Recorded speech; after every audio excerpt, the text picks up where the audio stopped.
I want you to imagine Tom in the front row, cane on his hand, leaning over and smiling, elated that that instrument is that loud and that gorgeous and is being played as it should. And this whole next hour or so is about his joy and love of music.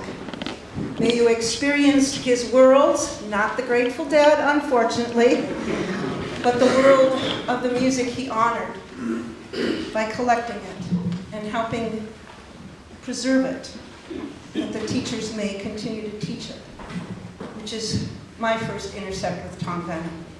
I was working at Northland College at a 20-something-year-old and worked with a team of people to write a grant to the National Endowment for the Arts, dreaming that the music of my people, accordion music and music of Slavs and Polacks and German people, would be collected, and the music of the indigenous of this country.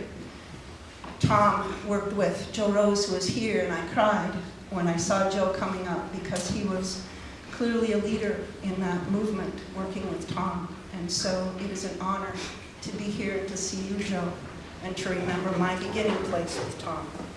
I knew him as a scholar and as a teacher, never as a friend or drinking buddy or accordion player or anything else.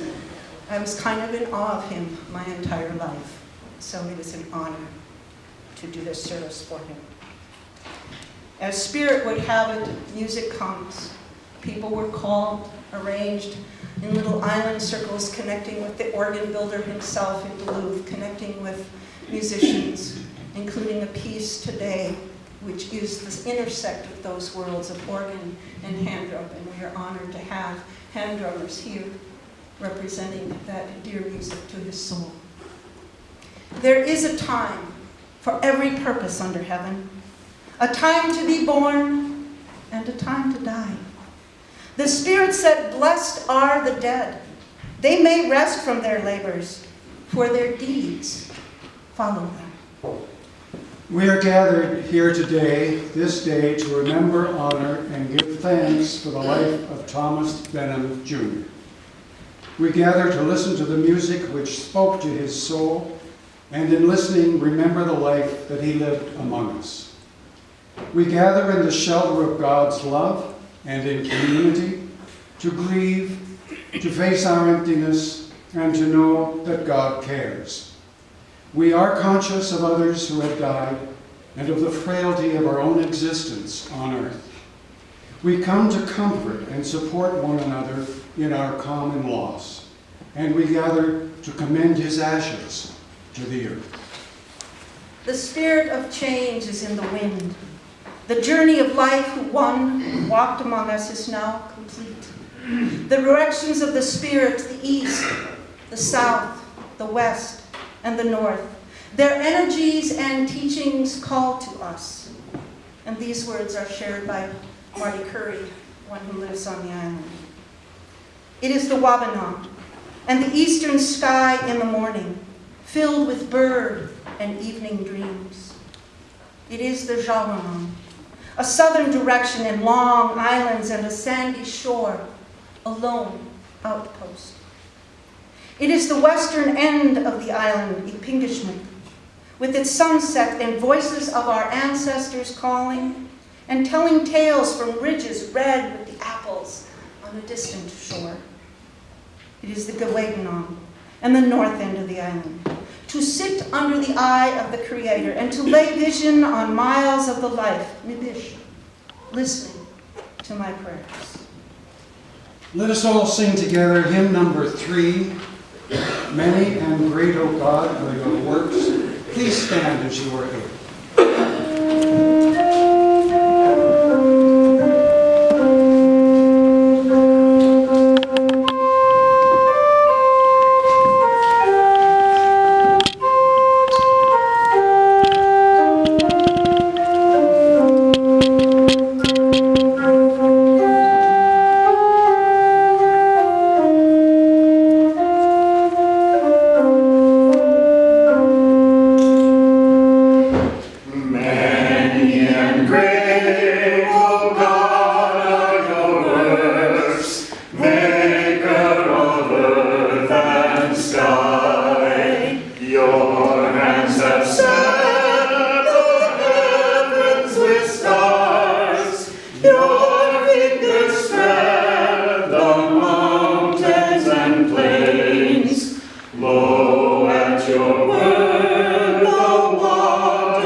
us with life that has no end, eternal life with you.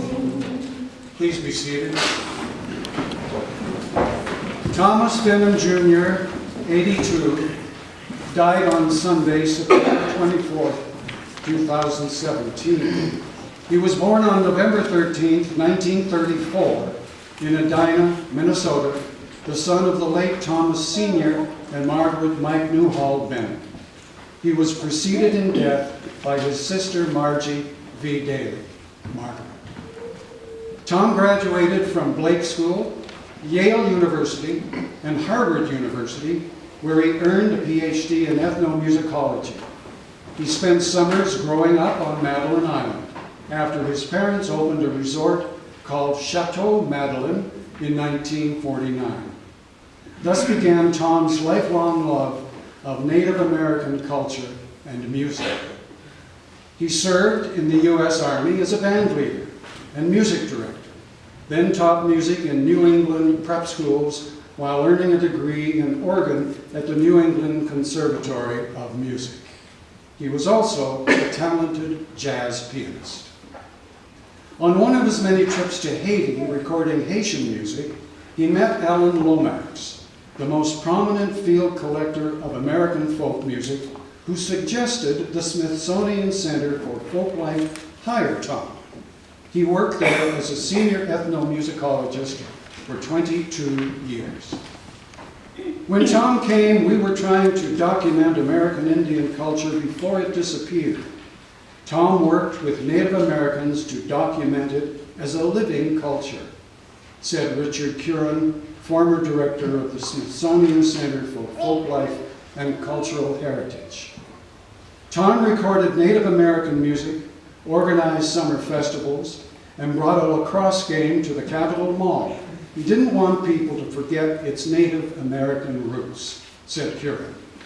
His books on Ojibwe music, dance, drum making, and wild rice and lacrosse have become classics, said another friend, Louise Erdrich. One of those, the Ojibwe dance drum, attracted the attention of Mickey Hart, drummer for the Grateful Dead, who subsequently produced 2 CDs of Native American music with Tom and became a lifelong friend. Near his retirement home on Madeline Island, Tom also made a movie called Earl's Canoe, documenting the building of a birch bark canoe using materials and methods that would have been used in the mid-19th century. In the mid-1990s, he set about building a house of his own design and heavily influenced by his Native American research. He suffered a debilitating stroke in 1997. Tom's love for the island and the island's residents was enduring. We're going to read a number of tributes that came via email or people I asked to write something about this man who we kind of created a little skeleton of his life. This one is from Reverend Dale Story, who was part of working with Tom, or Tom urging us, I think it was more the latter, about how this Jacob organ came into being. When St. John's Church was discerning how to replace its aging pipe organ, I recall 2 voices in particular from the wider community that played a decisive role. One was Rufus Jefferson, who knew and loved the instrument well. The other voice was Tom Vennum. Tom's wealth of knowledge about music and culture was crucial, as he could explain like few others why, in a small church, in a small community, a pipe organ could not only occupy and accompany a singing congregation, but become a treasure accessible to all of us, myself included, who claim this special place as a spiritual home. Tom's voice was perhaps the most influential in my own thinking. He tutored us on why, when high-tech and low-cost electronic options could be ordered out of a catalog, dreaming and crafting the instrument, we could create a legacy that would bless generations to follow. Simply put, Tom helped to convince us that the instrument has to serve not just the Sunday morning worship hour, but all of us. And it does. It lifts our voices in praise to our Creator. It lifts our spirits with the beauty of music that can be heard best in its unique voice. He didn't have to do that, but Tom loved this island and its people, and he understood what makes us tick. I give thanks for Tom Vennum in helping us in this place and the myriad of other ways Tom enriched life and art here on this rock. He remains an island treasure. Here's a letter from the Smithsonian Institute written by Dr. Richard Curran. We are still all trying to get our heads around Tom Vennum's passing. Tom was one of those guys who I thought was too cantankerous to die. He beat death when he had his debilitating stroke years ago. We played music in his recovery room, then healing music from around the world, and he came back to us. The good Dr. Vennum was without question a force in ethnomusicology. His prize-winning books have been lauded by scholars, appreciated by native musicians, and regarded as inspiration by a seminal rock star. Tom did excellent work over 2 decades at the Smithsonian as senior ethnomusicologist in the Center of Folk Life and Cultural Heritage, and his work changed things. His book on lacrosse, for example, gave Native people their due in inventing the game and brought a new perspective to collegiate athletes who had been estranged from that history. Tom produced many programs for the annual Smithsonian Folk Festival, bringing musicians and traditional artists into the National Mall of the United States in order to show the rest of us the great talent, skill, knowledge, and wisdom that resided across the land and in Native communities. He produced award-winning documentary films, giving us a record of how Native people made drums and canoes and collected wild rice. He produced recordings on Smithsonian Folkways and other labels, helping to share the voice of the Native people, whether they be singing warrior songs, playing a powwow drum, or composing contemporary wagon-burning ballads. I liked Tom a lot and respected him immensely. He had an academic scholarly smarts, but also that kind of deep, raw respect for the people and communities he worked with. It wasn't a surface-level facade or anything. It was the kind of genuine, soulful gut feeling that grew from a detailed and humane understanding of what often struggling people went through to maintain their traditions and aspire to see them flourish. Tom could be grumpy and tough. He was solid, he was real, he had character, and he was a character. We need more of him. Tom had a fan club, and we all belonged to it. He was the kind of spirit who would not be tamed by duty, nor would he ignore responsibility. He was a maverick, a free thinker who loved to joke and had a wicked sense of humor. And he loved our Anishinaabe culture. On this journey, someone has to point you on the ethereal path, and he did that for me. We were introduced in the late 70s in the town of Parkville on the Iron Range of northern Minnesota, where he invited a fellow ranger, folk singer Johnny Berquist, to work at the Smithsonian Institute Folklife Festival in Washington, D.C. That summer of friendships lasted a lifetime. Parkville is gone now, and so is the house where we met, and now Tom has moved on from this plane. I never thanked my mom for the introduction to Tom, but my tears are made of gratitude today. Our adventures brought us to many places, always in the search of a song. We found many friends sharing songs and shared songs with them too. We jammed at Leona's and drank at many dives along the way. You were family. In the sky, I am all around Ishpeming Baya Ayaya, words to your favorite Ojibwa honor song. If you were up there in Two Harbors, say hello to Pearl, Ishabuddy.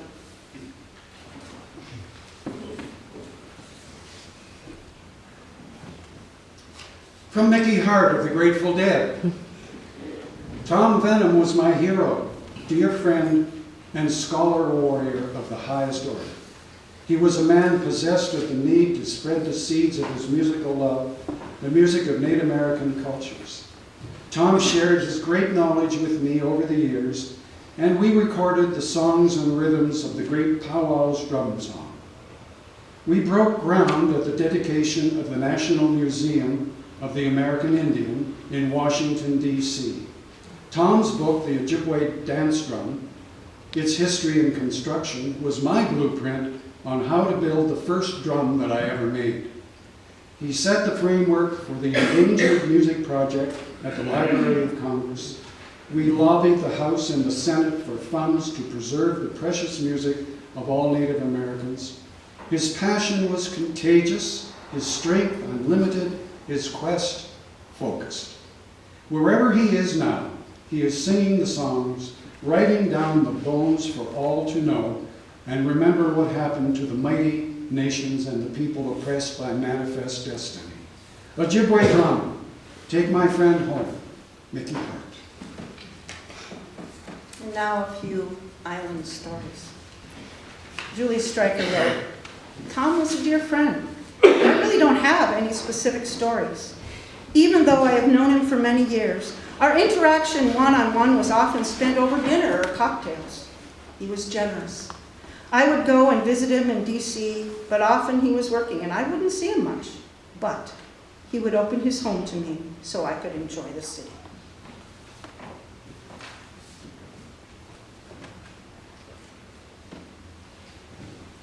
Thoughts on Tommy Vennum from Bob Teisberg. Having become good friends with Tommy in my mid-teens, I was fortunate by getting to enjoy his friendship over a good many years. As I was asked to write something for today's service, I thought of the usual nice guy, great man, good friend, and these are all correct, but there is so much more. One of the fun things about hanging out with Vennum was the non-stop parade of things that were going on near him. I have a short list of some of those things. The list is very incomplete, but you'll get the idea. Bringing Cigar Nelson and Tommy Nelson to Washington, D.C. to build a crib in the reflecting pool of the Washington Monument. Bring Leona to D.C. to cook smelt. Getting me to help a Montana tribe make a teepee at the base of the Washington Monument. Playing ragtime piano with Terry Capel at the Beach Club every weekend. Disassembling an entire pipe organ and bringing it to his Sunset Bay house. The hippies from California that helped them make that oh-so-cool Sunset Bay house. As a mid-teen, spending many summer months babysitting the house when he was in D.C., and what that freedom did for me. Hearing the Grateful Dead sing Truckin' on that record player over and over and over, and I am not a deadhead. Finding an album by a guy named Dave Brubeck and discovering the tune Take 5 and listening to it over and over on that same record player. Getting advice from Ted Auchinleck on how to look after Tommy's house and Tommy. Mimi and Margot putting the huge salad dressing label on the back of the fireplace because the shape of the fireplace really did look like the Thousand Island salad dressing bottle.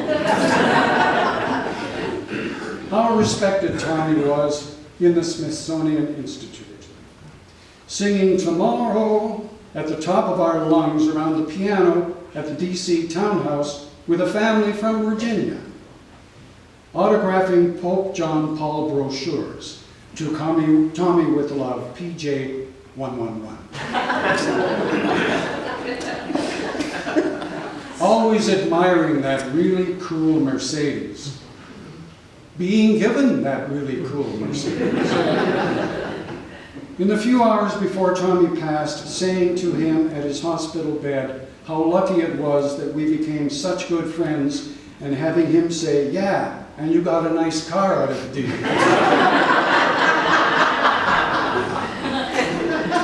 And he's right. Meeting all the other characters from the east, west, and south, all the kids from the Twin Cities, and everywhere else that found such awesome friendships with Tom.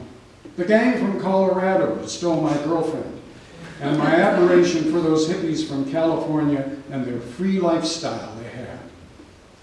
Meeting the Indians from all over Wisconsin and Minnesota, seeing the respect Tommy had for them and the respect he got from them, the way he shared his knowledge of the history of their own music with them, and how excited they were to hear it. The first powwow I ever went to, and the beautiful native women dancing around the fire. The drums. The first grown man I ever saw naked was with Tommy. We stopped at Neil Meyer's house on the Sioux River Flats at 3 a.m. on our way home from a powwow and knocked on the door. After much commotion in the house, the door flings open and there's Neil in all his glory and a huge smile on his face telling us to come on in. Yes, it was a shock at the time, and the thought of it still frightens me.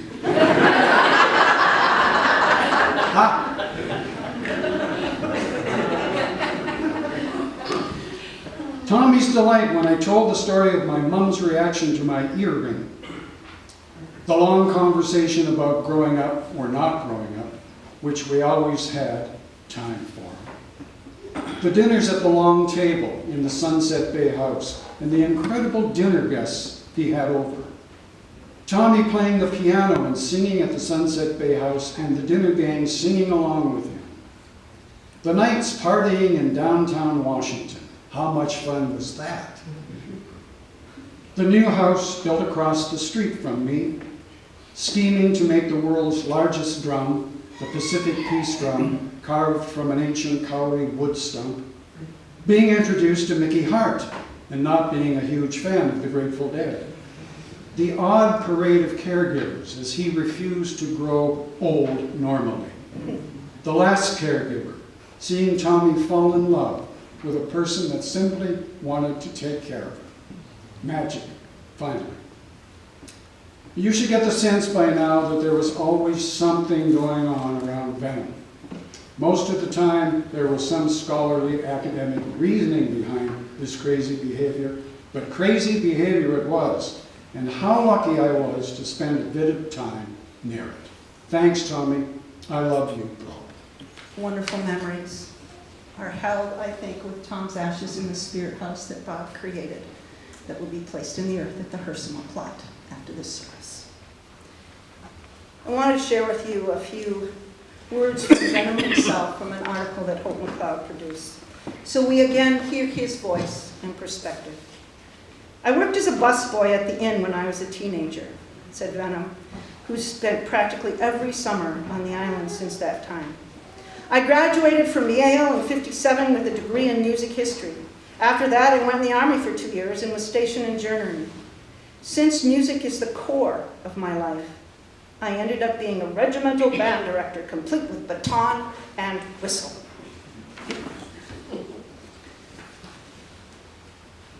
This was reflections on his, after he earned his master's degree, and he also played organ for morning chapel at the schools where he taught, and directed the choir as well.